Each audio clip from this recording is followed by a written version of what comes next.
Lecture du livre du prophète Isaïe. Ainsi parle le Seigneur. Oui, voici, je vais créer un ciel nouveau et une terre nouvelle. On ne se souviendra plus du passé, il ne reviendra plus à l'esprit. Soyez plutôt dans la joie, exultez sans fin pour ce que je crée. Car je vais recréer Jérusalem, pour qu'elle soit exultation, et que son peuple devienne joie. J'exulterai en Jérusalem, je trouverai ma joie dans mon peuple. On n'y entendra plus de pleurs ni de cris. Là, plus de nourrissons emportés en quelques jours, ni d'hommes qui ne parviennent au bout de sa vieillesse. Le plus jeune mourra centenaire. Ne pas atteindre 100 ans sera malédiction. On bâtira des maisons, on y habitera. On plantera des vignes, on mangera leurs fruits.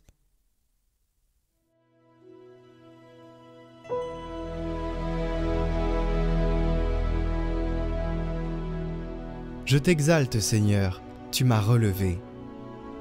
Je t'exalte, Seigneur, tu m'as relevé. Quand j'ai crié vers toi, Seigneur, Seigneur, tu m'as fait remonter de l'abîme et revivre quand je descendais à la fosse. Fêtez le Seigneur, vous ses fidèles, rendez grâce en rappelant son nom très saint. Sa colère ne dure qu'un instant, sa bonté toute la vie. Avec le soir viennent les larmes, mais au matin les cris de joie. Et j'ai crié vers toi, Seigneur, j'ai supplié mon Dieu. Tu as changé mon deuil en une danse, que sans fin, Seigneur, mon Dieu, je te rende grâce.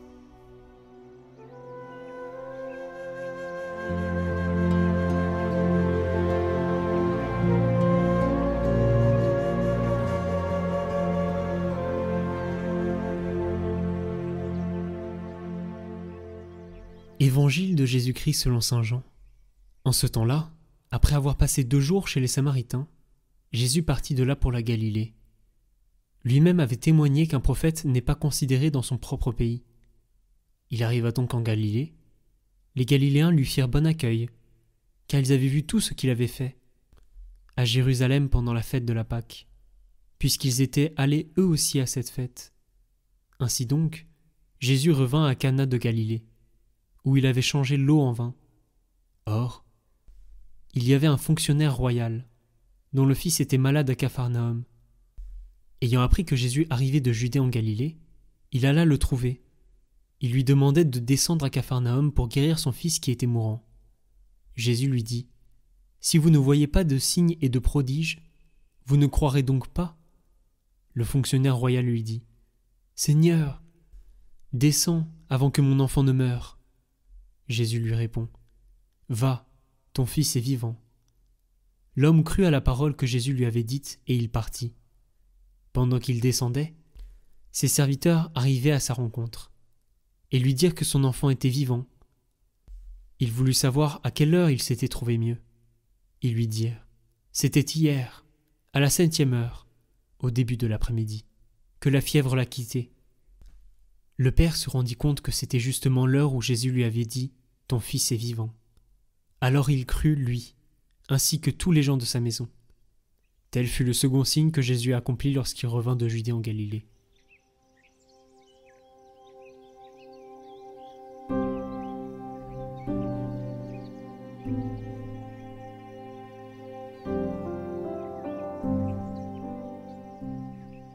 Commentaire de saint Ambroise.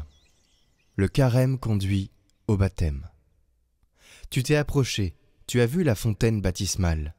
Tu as vu aussi l'évêque près de la fontaine. Et sans doute est-il tombé dans ton âme la même pensée qui s'est insinuée en celle de Naaman le Syrien. Car bien qu'il ait été purifié, il avait cependant douté d'abord. Je crains que quelqu'un ait dit : « C'est tout ?» Oui, c'est vraiment tout. Là est toute l'innocence, toute piété, toute grâce, toute sainteté. Tu as vu ce que tu as pu voir des yeux de ton corps. Ce qu'on ne voit pas est bien plus grand, car ce qu'on ne voit pas est éternel. Quoi de plus étonnant que la traversée de la mer Rouge par les Israélites, pour ne parler à présent que du baptême. Et pourtant, Ceux qui l'ont traversé sont tous morts dans le désert. Au contraire, celui qui traverse la fontaine baptismale, c'est-à-dire celui qui passe des biens terrestres à ceux du ciel, ne meurt pas mais ressuscite. Naaman était lépreux. À son arrivée, le prophète lui a dit « Va, descends dans le Jourdain, baigne-toi et tu seras guéri. » Il s'est mis à réfléchir en lui-même et s'est dit « C'est tout ? Je suis venu de Syrie jusqu'en Judée, et on me dit « Va au Jourdain, baigne-toi et tu seras guéri. » Comme s'il n'y avait pas des fleuves meilleurs dans mon pays. Ses serviteurs lui disent « Maître, pourquoi ne fais-tu pas ce que dit le prophète ? Fais-le plutôt et essaie. » Alors il s'est rendu au Jourdain, s'est baigné et en est sorti guéri. Qu'est-ce que cela signifie ? Tu as vu de l'eau, mais toute eau ne guérit pas. Par contre, l'eau qui a la grâce du Christ guérit. Il y a une différence entre l'élément et la sanctification, entre l'acte et l'efficacité. L'acte s'accomplit avec de l'eau, mais l'efficacité vient de l'Esprit Saint. L'eau ne guérit pas si l'Esprit Saint n'est pas descendu, n'a pas consacré cette eau. Tu as lu que lorsque notre Seigneur Jésus-Christ a institué le rite du baptême, il est venu à Jean, et celui-ci lui a dit « C'est moi qui dois être baptisé par toi, et c'est toi qui viens à moi ?» Le Christ est descendu. Jean qui baptisait était à ses côtés, et voici que telle une colombe descendit l'Esprit Saint. Pourquoi le Christ est-il descendu le premier et ensuite l'Esprit Saint? Pour quelle raison? Pour que le Seigneur ne paraisse pas avoir besoin du sacrement de la sanctification. C'est lui qui sanctifie, et c'est aussi l'Esprit qui sanctifie.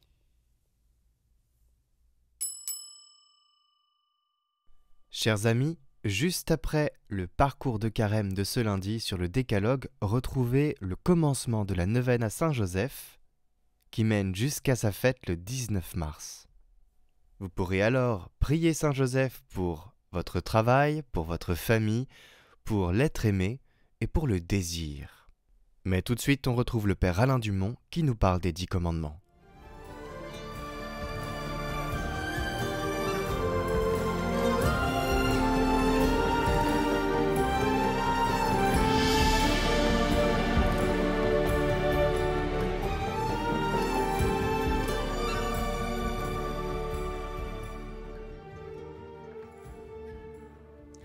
Bonjour, donc je suis le Père Alain Dumont, je suis de la communauté de l'Emmanuel depuis bien des années et je suis actuellement curé d'un petit village qui s'appelle Cluny, en Bourgogne. Julien m'a demandé de vous parler du Décalogue et je le fais volontiers parce que le Décalogue, c'est le cœur du cœur. C'est le cœur de la Torah d'abord, c'est les 5 premiers livres de la Bible, Genèse, Exode, Lévitique, Nombre et Deutéronome. Ces 5 livres-là ont fait le cœur de l'enseignement de Jésus. Donc pour nous chrétiens, c'est juste essentiel. Le Décalogue porte bien son nom. Ce sont 10 paroles. Alors vous les connaissez certainement sous un autre vocable. On appelle ça souvent les 10 commandements. On doit ça à Hollywood, puisqu'il y a eu ce grand film péplum qui s'est appelé les 10 commandements. En réalité, ce sont 10 paroles. 10 paroles parce que vous n'avez pas forcément des commandements. Vous prenez la première parole, c'est le Seigneur est un. En soi, ce n'est pas un commandement. C'est une parole, mais une parole qui est parlante, une parole qui est vivifiante. C'est pour ça qu'on en a tellement besoin. Et il se trouve que lorsque j'étais encore séminariste, il y a bien longtemps, il y a plus de 30 ans, il nous a été donné de rencontrer un rabbin. Et en parlant avec lui, il m'a dit « Si tu veux connaître le Décalogue, il faut que tu l'apprennes par la fin. Il faut que tu le prennes par la dernière parole. Et tu vas voir que ça s'enchaîne assez logiquement. » J'ai mis assez longtemps à comprendre et puis un jour, ça a été la lumière. Et c'est cette lumière-là que je voudrais aujourd'hui vous transmettre. Donc, il y a 10 paroles. La 10e parole est la suivante. C'est « Ne convoite pas ».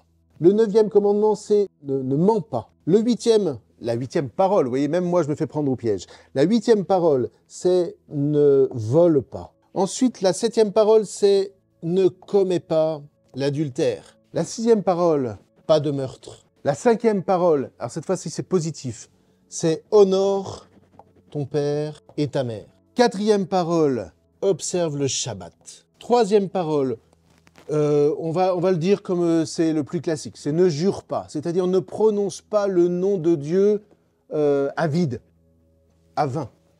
Donc, ne jure pas. 2e parole, pas d'idole. Et 1re parole, Dieu est un. Voilà. Vous avez là le décalogue que j'ai tenu à vous écrire pour vous montrer qu'effectivement, c'est possible de le connaître par cœur. Et vous allez voir, mais c'est tellement logique. Ne convoite pas. Vous voulez avoir une vie spirituelle, commencez par demander à l'Esprit Saint de vous faire travailler ça. Et comme tout le reste en découle, si vous travaillez d'abord là, rien de ce qui est en haut ne fera défaut. Ne convoite pas. Le cœur du péché, c'est la convoitise. C'est ce qu'on nous raconte au 3e chapitre de la Genèse. C'est la convoitise qui a fait que ce fameux Adam et Ève ont mangé de l'arbre de la connaissance du bien et du mal, précisément parce que Dieu les avait mis à l'épreuve. Attention, si tu en manges, tu vas mourir. On verra dans la 2e vidéo pourquoi. Ne convoite pas. Pourquoi? Parce qu'à partir du moment où vous commencez à vous laisser faire par la convoitise, mais vous mettez en place forcément une stratégie pour pouvoir avoir ce que vous convoitez, et donc vous mettez en place le mensonge. Une fois que le mensonge est mis en place, qu'est-ce qui vous empêche de passer à l'acte? Vous volez. Une fois que vous avez volé ce que vous convoitiez, ce ne sont jamais des objets pour eux-mêmes que vous volez, ce sont toujours des personnes. Et voler une personne, c'est la violer. Et violer une personne, ça s'appelle l'adultère. Ne commets pas l'adultère. Une fois que vous avez violé quelqu'un, entre guillemets, à un moment ou à un autre, il y a forcément un meurtre qui est derrière.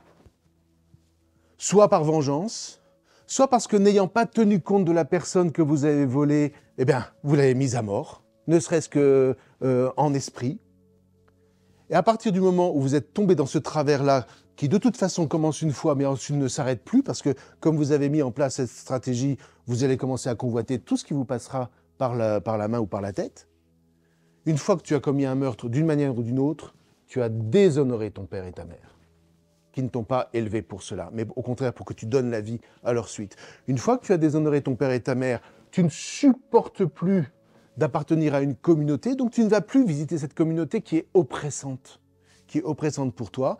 À partir du moment où tu n'observes plus le Shabbat ou le dimanche, tu commences à jurer, c'est-à-dire à utiliser le nom de Dieu pour précisément le contraire de ce qu'il a été donné. Tu vas l'utiliser pour des jurons, tu vas le déconsidérer. Je ne vous donne pas d'exemple sur une vidéo, mais vous voyez bien ce que je veux dire. Comme tu ne peux pas vivre tout seul, eh bien tu vas te trouver des idoles pour t'aider et surtout peut-être pour justifier le fait que tu as commencé à convoiter. Hein. L'idole, c'est l'argent, par exemple. Ouais, j'ai bien le droit de me faire plaisir, pourquoi pas, hein. Voilà, l'idole. Et une fois que tu as les idoles, eh bien tu oublies que Dieu existe et tu oublies que Dieu est un. Tu oublies qu'il est le fondement de toute ta vie. Tu oublies tout simplement l'origine de ta propre existence. Tu t'es toi-même détruit simplement parce que tu n'as pas veillé à ne pas convoiter. Voilà l'échelle du péché. Voilà pourquoi il est dit, et Jésus le répétera, ne pêche pas. Tout le péché tient dans cette première parole, dans cette 10e parole, ne convoite pas. Et on va voir dans une autre vidéo pourquoi précisément cette convoitise est dangereuse. Le Père Alain Dumont a créé un site qui s'appelle La Bible en tutoriel. Je vous invite à y aller, le lien est dans la description. Vous pouvez y retrouver des centaines de vidéos sur les livres de la Bible, avec une présentation parfois minutieuse ou parfois rapide.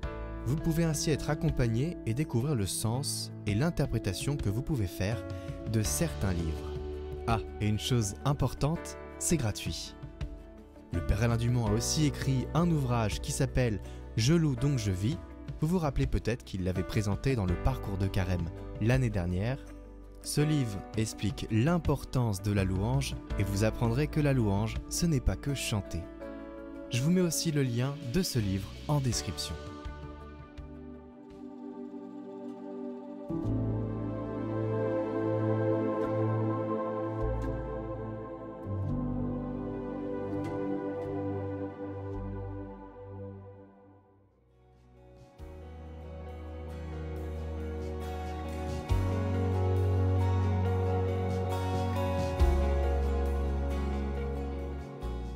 Notre Père, qui es aux cieux, que ton nom soit sanctifié, que ton règne vienne, que ta volonté soit faite sur la terre comme au ciel.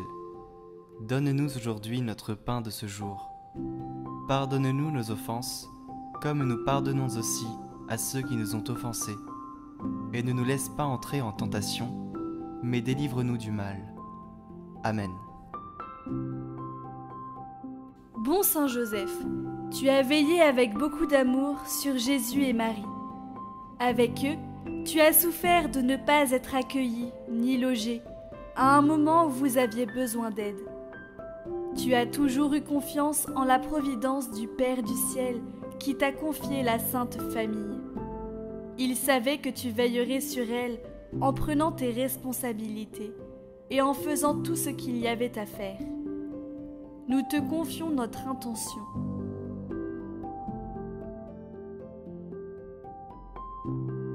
Et les intentions de tous ceux qui prient avec cette neuvaine. Et nous te demandons d'intercéder pour nous auprès de Dieu. Nous rendons grâce à Dieu pour tout l'amour et la joie que nous vivons et partageons en famille et avec nos amis. Protège-nous, fais grandir en nous la foi. Garde-nous toujours aimants, accueillants et priants.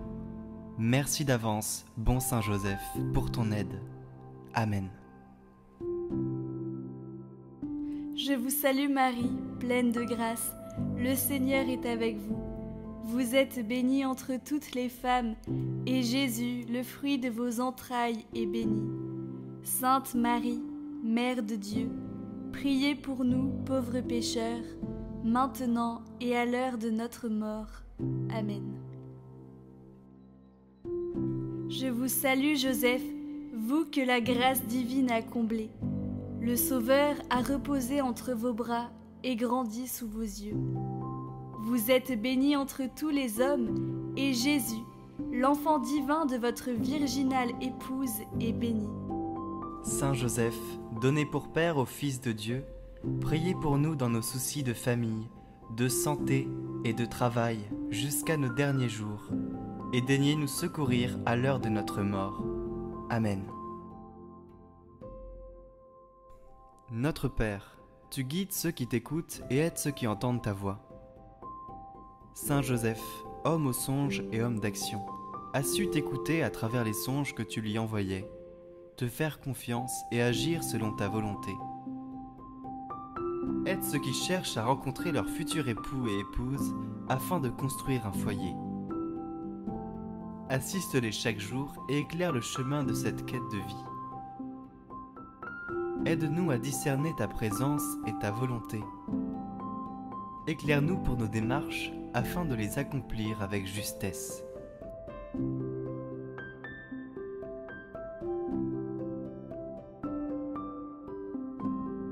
Notre Père, nous te confions particulièrement